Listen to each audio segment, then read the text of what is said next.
physicians. Ladies and gentlemen, for this championship bout, we have Dr. Vladimir Gerardco and Dr. Arnold Dacio Cagulada. Our official timekeepers, Mark Jason Cardose and Red Hementiza. Right now, ladies and gentlemen, introducing first on the blue corner, the challenger from Japan. Official weight, 107.2 pounds.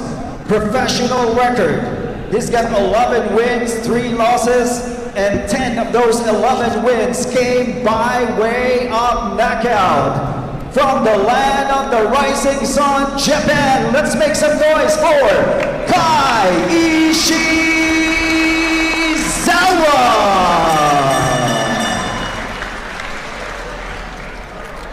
And his opponent across the ring, ladies and gentlemen, fighting out of the red corner, the champion. Official weight, 107.2 pounds. In his professional campaign, he has amassed 14 wins with 1 loss, and 4 of those wins came by way of knockout. Ladies and gentlemen, the reigning and defending WBO Global Junior Flyweight Champion, Reggie the Filipino Phenom Subado!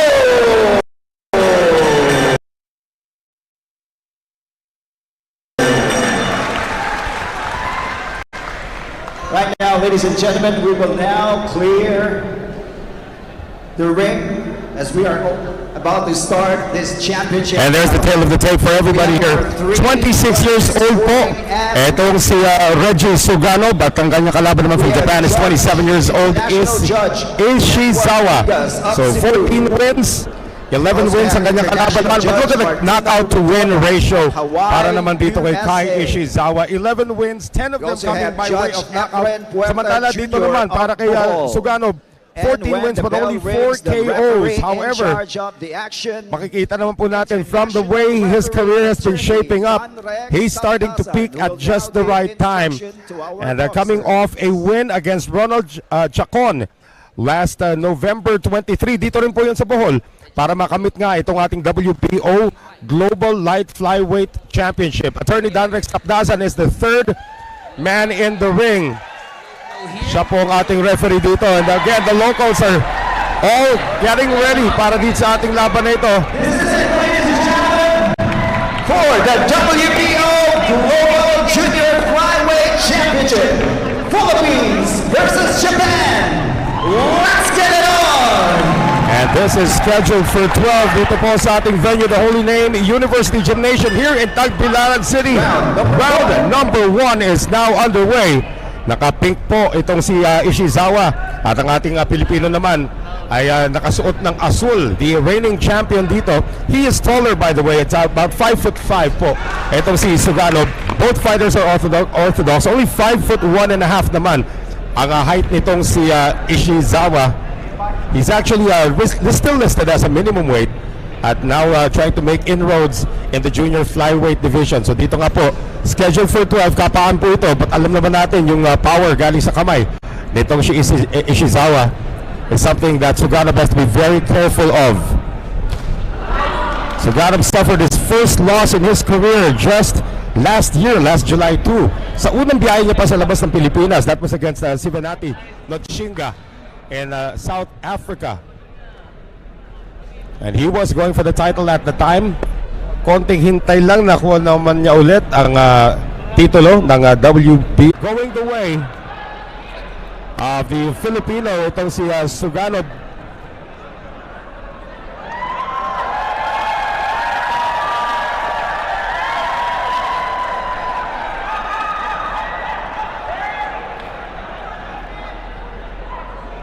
And you can see right there, itong corner nito si Kai Ishizawa.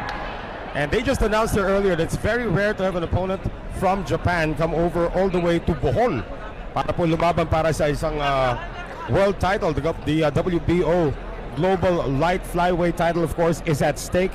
Ito pong si Ishizawa turned pro in June of 2017 and immediately picked up his first win. Actually, his first 6 wins were all by way of knockout. And eventually did suffer his first loss against a fellow Japanese in 2022.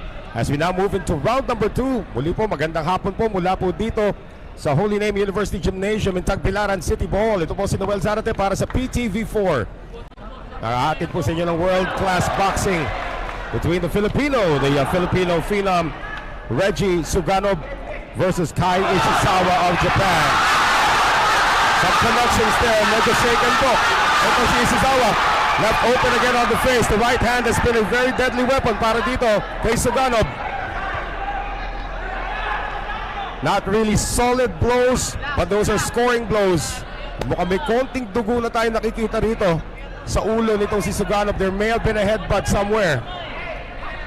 That would be unfortunate if that cut gets bigger, if it is a cut at all.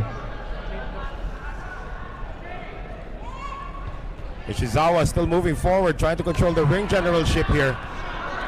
Siyempre sa pagbubukas sa round number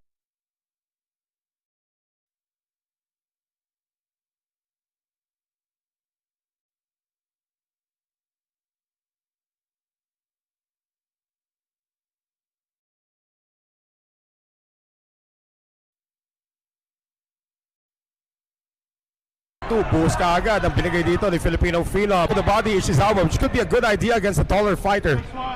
Tanda po natin, but he's got a lot of power. Good center of gravity. 5'5" naman po ang listed height nitong si Reggie Suganov. Halfway mark of round number 2 scheduled for 12. Now body shots being exchanged by both fighters. Again, plowing forward pa rin. Ito po si Ishizawa of Japan, the challenger in the pink trunks. Exchange of jabs. No follow-ups yet so far for Ishizawa, and it appears that Suganov has now tasted how powerful those punches can be. Mukhang hindi niya pa masyadong iniinda. Again, Ishizawa trying to go for as many body blows as he can, trying to soften up his opponent. He's got a 4-inch reach advantage, 4-inch height advantage, and about a 4-inch reach advantage as well. Shots to the body. Better defense actually here for Ishizawa, pero nakakalusot pa rin itong si Suganov as we now enter the final 30 seconds of round number 2. Good counter from Suganov to the head.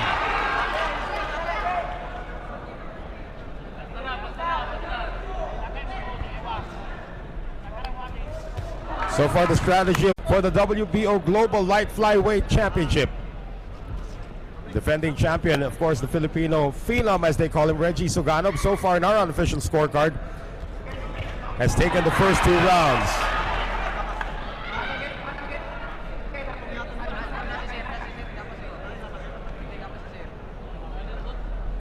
The action has slowed down a bit after that explosive first round kung saan talagang nagpakawala ng maraming suntok. Ito po si Suganov, and now he's just measuring his opponent. Tandaan natin, he has a height and reach advantage over his Japanese opponent, Kai Ishizawa. But you look at the records, Ishizawa, of course, out of his 11 wins, 10 wins coming by way of knockout. His last 4 bouts, however, 3 of them were losses. So medyo pabawi pa lang itong si Ishizawa. Did lose way back in 2019. That was his first loss against Taniguchi. The rematch, he also lost against Masataka Taniguchi.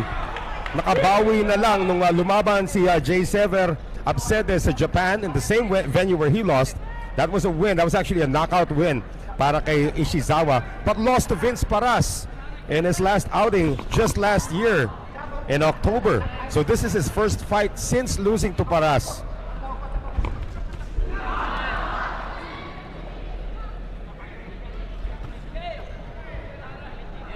More body shots, or more headshots now coming from Ishizawa. Shot to the body once again. Every time magpakawala ng isa. Ito si Suganov, and it's solid. Like that combination was just a flurry. The crowd really gets into it here.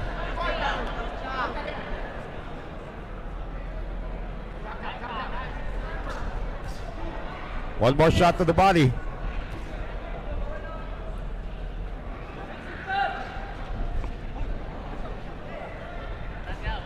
So far, no consistent headway being gained by Kai Ishizawa. of Japan. We have our 3 judges at ringside, scoring this on a 10-point must system. Our judges are around the ring, of course. Judges are Martino Redona, Stephen Puerta, and Edward Ligas.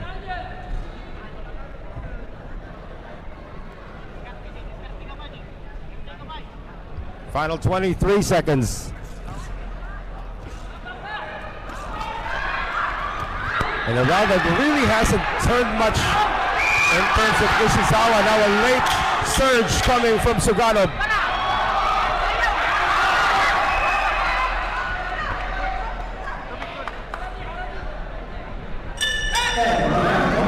So far so good for the Filipino phenom. That could be another round under his belt.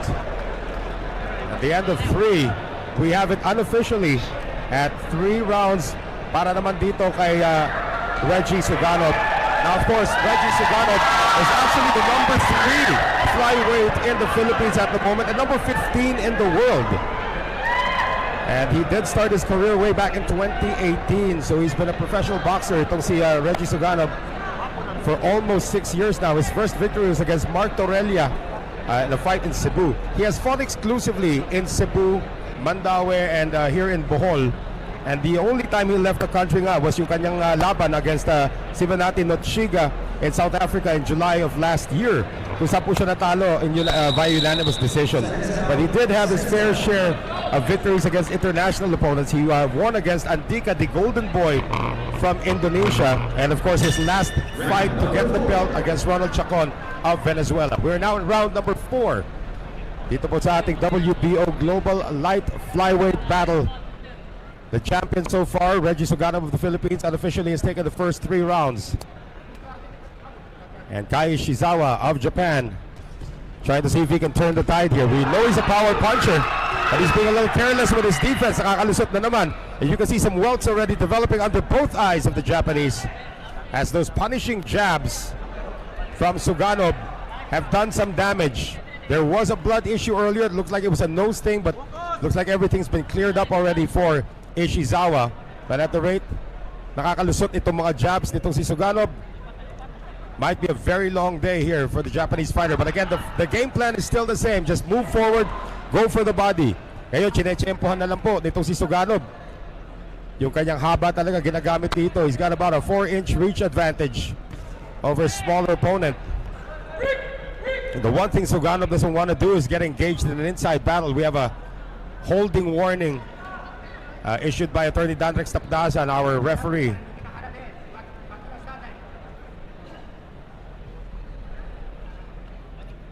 Again, it is Ishizawa just moving forward, looking for some openings. Actually, binibigay na nga nitong si Suganov yung body shots, and Ishizawa's not taking it.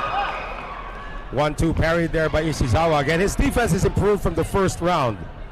But there are still some times where he drops his guard. And the moment he does that, may dalawa kagad na makakalusot para dito kay Suganov.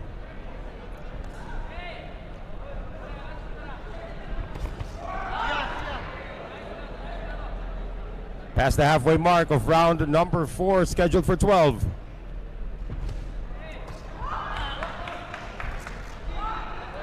Not quite sure how Ishizawa can actually still see through those eyes na unti-unti na pong namamaga. Again, he's just moving forward. That's the only positive working now on the side of Ishizawa. He's not allowing his opponent to move forward. Medyo sumandal doon ng matagal. Ito si Suganov. Pero nakabalik na rin, and he has now turned the tide. He has now got his opponents against the ropes. 40 seconds remaining here. A lunging left hand coming from Suganov. Another uppercut. And this time Ishizawa says, bring it on. Another right hand here from Suganov. The accuracy from the Filipino phenom is off the charts here in round number 4. The eyes of Ishizawa, both of them, not just one, both of them starting to close. Dandrex Tapdasan has to step in once again. Final seconds of the 4th. Suddenly the power of Reggie Suganov being displayed here. Kino-kontra-tempo niya talaga. Ito si Ishizawa. Every time Ishizawa tries to reload, Suganov is in his face, and Ishizawa is starting to get upset that he cannot execute against the Filipino Phenom. If the last 2 rounds were close, this was not. So again, the Filipino Phenom, Reggie Suganov, so far in our unofficial scorecard has taken the first 4 rounds of this bout, despite the fact that Kai Ishizawa keeps on moving forward, and he has been really making his efforts to get inside. Pero yun nga, one way lang ang ginagawa rito nito si Ishizawa. He is just moving forward, but no punches really thrown, no solid punches being thrown. But for Reggie Suganov talagang he has come in with a game plan. Kung susugurin siya ng ganito, aabangan na lang niya sa gilid-gilid, and his jab has been on point. It has been crisp, and it has been working out here for the Filipino. Now, there is a little bit of a wound on top of that head, the same wound that we saw in round number 1, but the cutman, dito si Suganov, have been doing a spectacular job in making that a non-factor. Round number 5 again, scheduled for 12. Noel Sarate pa rin po. Nag-atid sa inyo na aksyon mula po rito sa Holy Name University Gymnasium in Tagbilaran City, Bohol. It has been rainy here in Bohol for the past couple of days. And now some stand-up fighting. Wala na masyadong sayaw-sayaw na ginagawa ni Ishizawa. And Suganov is just picking him off.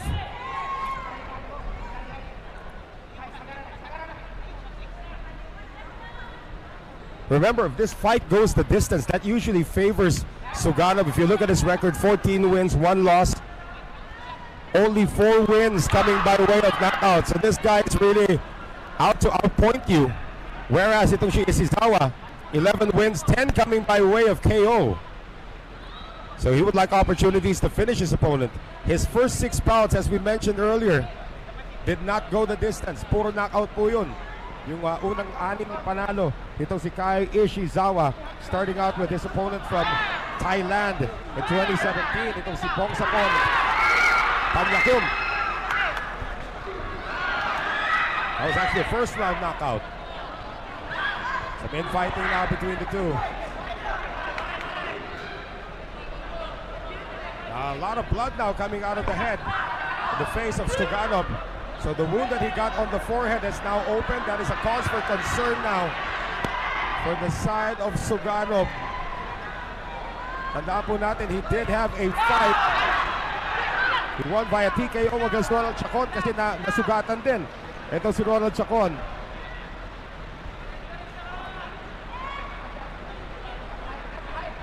Don't want this fight to end because the doctor says end it. Final minute of the 5th. Even the crowd here a little concerned about seeing the presence of blood on the face of their homeboy from Dawis, Bohol. Ito pong si Reggie Suganov. One thing about having a head wound like that, buti na lang, it's not above the eyebrow. Does not impair your vision. But when you see your opponent's white gloves with a little bit of blood, you're already concerned. So far, Ishizawa is actually doing well until that right hook delivered by Suganov. But now Ishizawa, his game plan is now starting to come into play. He is getting more connections now here in round number 5. Oh, good exchange there. Ishizawa had the better of it though. Another jab coming in for the Japanese. A lot of misses here for Suganov. Round number 6 comes to an end, and it looks like that is the first round that Kai Ishizawa is going to be able to take here against the champ. And even the crowd knows, a lot of buzz here. They have to work on that cut. Tapos si Reggie Suganov, that cut was present as early as round number 1, pero again, the cutman, the corner of Suganov was able to plug it up and opened again in round number 5. At yun na naging target tuloy nitong si Ishizawa. And pinaplansya naman yung mga ilalim ng mata dito ni Ishizawa. That is of course a cold press. Since the 2nd and 3rd round, nagsimula na po mamagayan because of all of the jabs and straights and combinations na hindi naman kalakasan para dito kay Suganov, pero they were all enough to inflict that kind of damage here against Ishizawa. At ilang beses natin napapansin, napikit-pikit siya habang nasa laban. Not quite sure if he was trying to stave off the tears Round number 6 that were forming there. So it looks like they put a lot of petroleum jelly now on the face of Suganov as we enter the 6th round. Once again, Noel Zarate pa rin po nag-aatid sa inyo ng aksyon mula po rito sa Holy Name University Gym in Tagbilaran City, Bohol. This is for the WBO Global Light Flyweight Champion. Kampiyon dito si Suganov of the Philippines, absorbing a right hook that time from his Japanese opponent.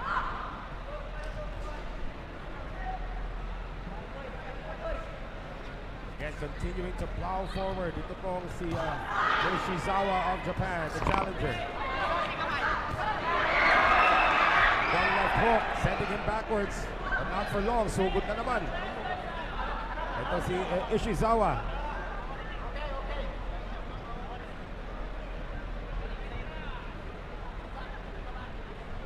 Suganov needs to find ways to work the angles here. Papasok na napapasok itong si Ishizawa. Trying to be a counter puncher. We knew he was the aggressor at the start. That uppercut goes through. At nabaliktad na naman niya situasyon. This time Ishizawa is behind the ropes, but that's not gonna last long as Ishizawa keeps on moving forward. Wala namang counter na ginagawa pa so far. Itong si Suganov to take that away, and that is a display to the judges about ring generalship. Neutral corner time here, and it looks like the doctor will be brought in for the first time by referee Danrex Tapdasan para silipin po yung sugat nitong si Dawis native Reggie, the Filipino phenom Suganov. So it is not on the eye, it's over the bridge of the nose. Itong sugat niya. We've heard cases of a fighter already having a broken nose, not knowing that it was a broken nose.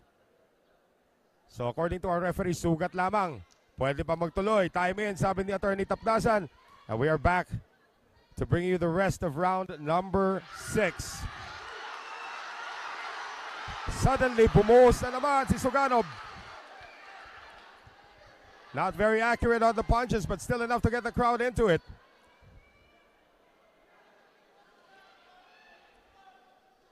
Body exchange.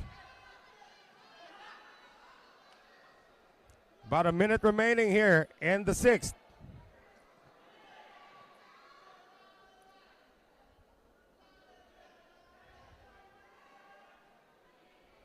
Ishizawa getting a little successful now with those inside incursions. Good left coming from Suganov. But again, Ishizawa just wants to pin him against the ropes and throw 1,000,000 punches. Uppercut.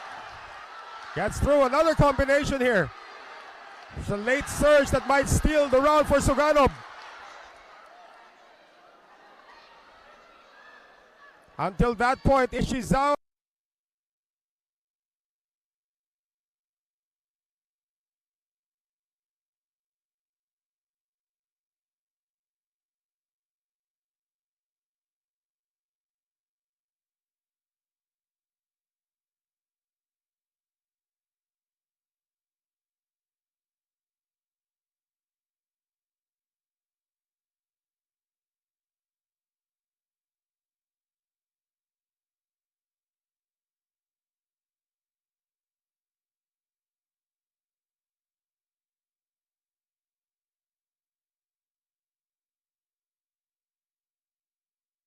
was taking the round hand in Hinse.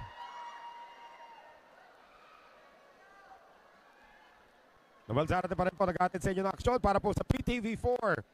And wherever it is you might be watching us from anywhere in the world. Again, this is the title fight.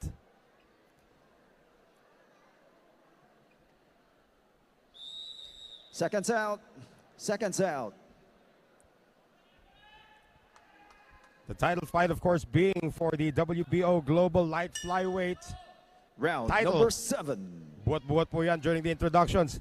Netong si Suganov, as we now enter the 7th round, still very much the same, but now, napapabilis na yung pagsugod dito nitong si Kai Ishizawa of Japan in the pink trunks.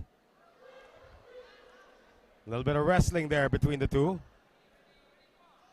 One of our strictest referees, Danrex Tapdasan, instructs them on what not to do. in a tie-up like that. You can see that Suganov's power is sort of taken a breather at the moment. The wound is not a factor anymore. If you're just joining us, meron pong sugat na natamo. Etong si Reggie Suganov, as early as the first round, tuldok pa lamang po the first round, pero talagang naging lahua na nung fifth round. The doctor had to be brought in to check it out. Fight still continues and looks like the wound has been quelled for the moment. Ishizawa once again pounding inside.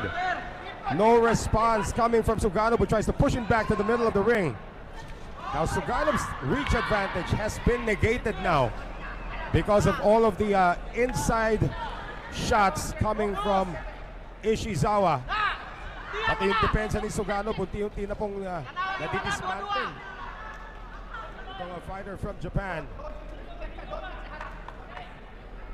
What had been working for Suganov was the shots to the head, the jabs, and the combinations to the head.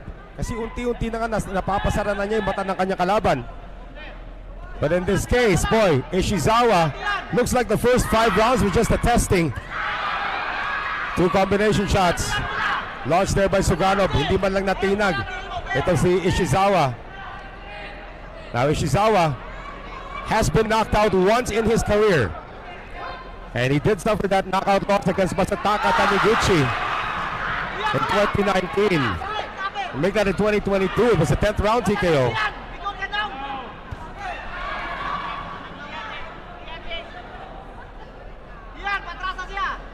His first loss was to Taniguchi in 2019, but that's by unanimous decision over 8 rounds.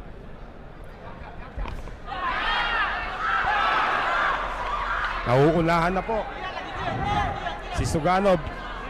Again, the reach advantage has been totally negated. Now watch out for the low blows. Taniguchi has really Ishizawa has really flipped the script here. Naging flat-footed na itong si Suganov. He is retreating, and every time he tries to pull off something, Ishizawa is in his face. Another round looming towards the fighter from Japan. Suganov was so accurate in the first 3 rounds, now he can't hit anything. And round number 7 looks, at least unofficially, to go the way of Kai Ishizawa.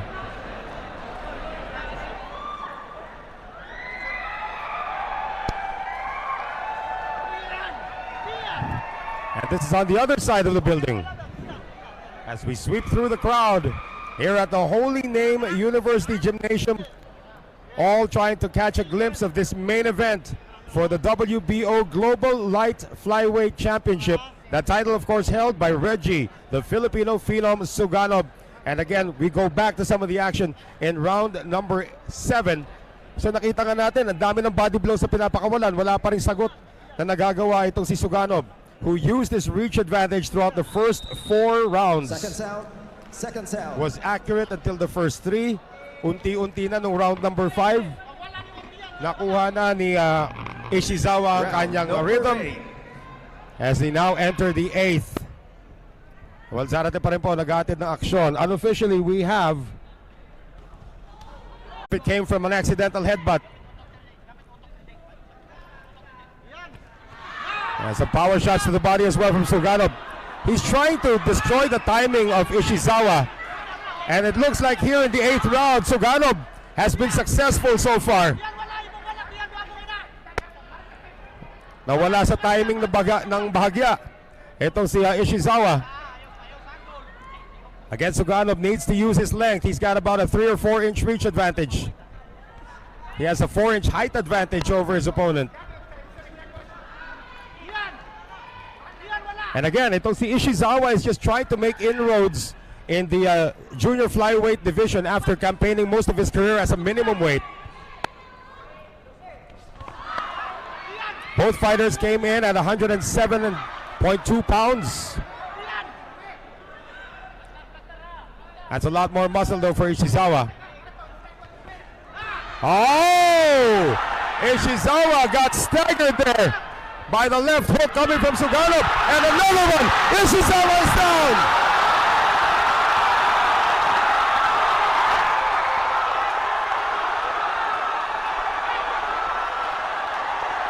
Ready to fight now siya. The blood is coming out of Suganob's head, and Ishizawa smells the blood, wants to get it back. Oh, great right coming from Ishizawa. Napatras na si Suganob. Punch combination, all power shots. Another connection to the head. And throwing in the towel. The side of Ishizawa is over.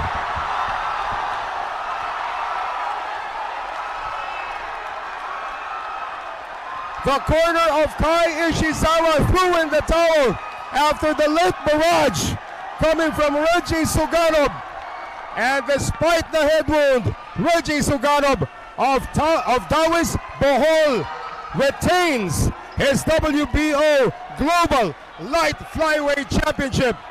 This will be by a technical knockout, and it appears that the doctor needs to be summoned here. What a dramatic ending! Just when it looked like Ishizawa was finding his rhythm, he had been winning rounds. The 8th round turns out to be a charm. We hope to see the knockdown punch earlier that set up this entire throwing in of the towel. Here we go. Una yan, napatras siya doon. Oh, that was a knockdown punch already. There was an uppercut before that. We see this one again. It was actually a left hook. Nawala ng balanse bigla. Ito si Ishizawa. And here towards the end, when he was starting to get peppered, you see the towel coming into the frame. And Dandrek Stapdazan has to stop the fight. It looks like Ishizawa is now lying down on the canvas. Kanina nakaupo siya, and now they put him down on the canvas, but there's your champion, retaining his World Boxing Organization Global Light Flyweight title. Reggie, the Filipino phenom Suganob of Taoist Bohol.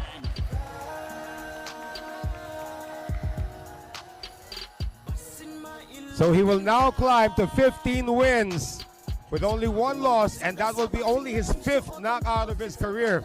But how sweet is it para dito kay Reggie Suganob to get that knockout in front of his home crowd here in Bohol. Again, concern right now for ito si Kai Ishizawa, who's now lying on the canvas. Hiniga na po siya nitong ating ring physician and his entire corners around him. I hope we can get a shot of that as well, because Ishizawa actually was sitting down earlier. They waved off the fight when the corner threw in the towel. So from lying down, he's actually lying down on a stretcher right now. But he is moving. He's pointing to his head. There you can see that. He's got the oxygen on. He's pointing to his head. I'm not quite sure if he felt something there sa kanyang ulo nung siya'y pabagsak na. Actually, he did go down after Dandrek Stapdazan stopped the fight. But of course, the safety of the fighter is first and foremost. It's paramount to all our referees, even to all the promoters. So he is being wheeled off. Ito po si Kai Ishizawa, and he will be brought in for more medical treatment. So again, what an example of a fighter who had everything under control, then suddenly his opponent came back, and Reggie Suganob dug down deep, and now we have the official announcement. Before we announce the official result of this championship bout, let's give a round of applause to our 2 warriors who gave us an exhilarating bout. With the official time of 2 minutes and 38 seconds in round number 8, we have your winner by way of technical knockout, and still the WBO Global Junior Flyweight Champion, Reggie, the Filipino phenom, Suganob.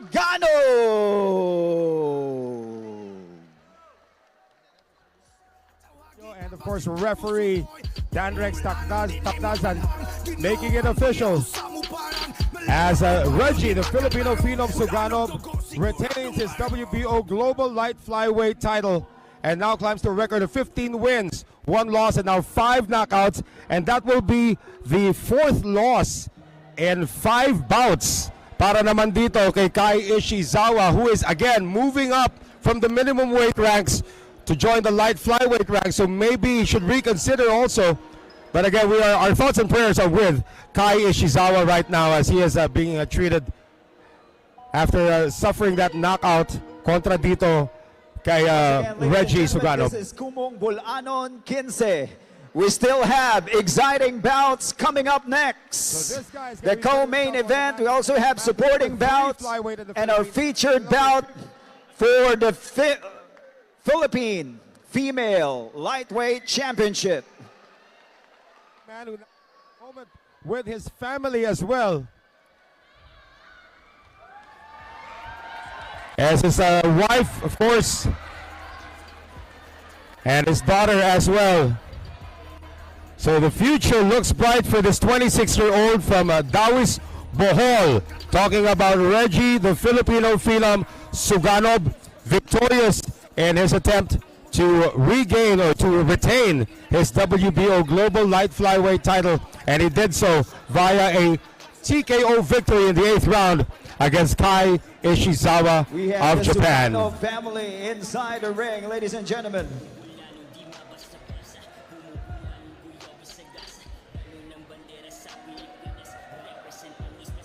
Once again, ladies and gentlemen, we still have supporting bouts and also the co-main event and also our featured fight for Kumong Bulanon 15 for the female Arms raised in triumph. championship.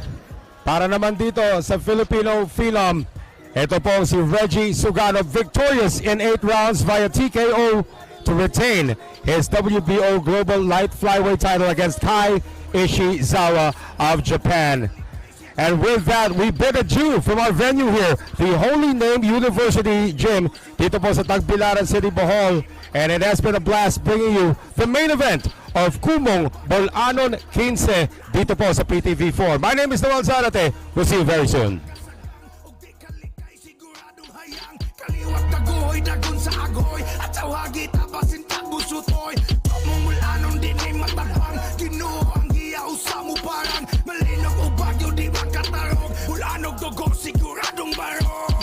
Kinumo, grabe ni kasulid. Kung paghahi ay dili mi diri palupig. Bisag pila pa kabuok ng inyong iakbang. Anda mo at ubang, dili na talikdan. Dili ni mo atras, bisag pila pa'y mo babag. Di ni mapugan, basta bulanon na manumbag.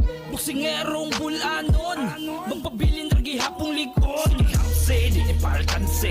Kada igo mo abante. Sa ganing akong atake nga modulot sa kuto-kuto. Bisag tapsing makalakse. Munang pase, naladaan kung paminaw ni mo disbalanse. Para di alkanse, kay mo ni kinumo na nagkalayo. Agila ni do, dili ni tamse, nagasakse. Kay kada igo mo hapiros do. Kada hapos mo paitos ko. Imong latos di parihos no, maong sibog. Ladies and gentlemen, coming up next, another supporting bout for Kumong Bulanon 15, 6 rounds of professional boxing in the super bantamweight division. So stick around.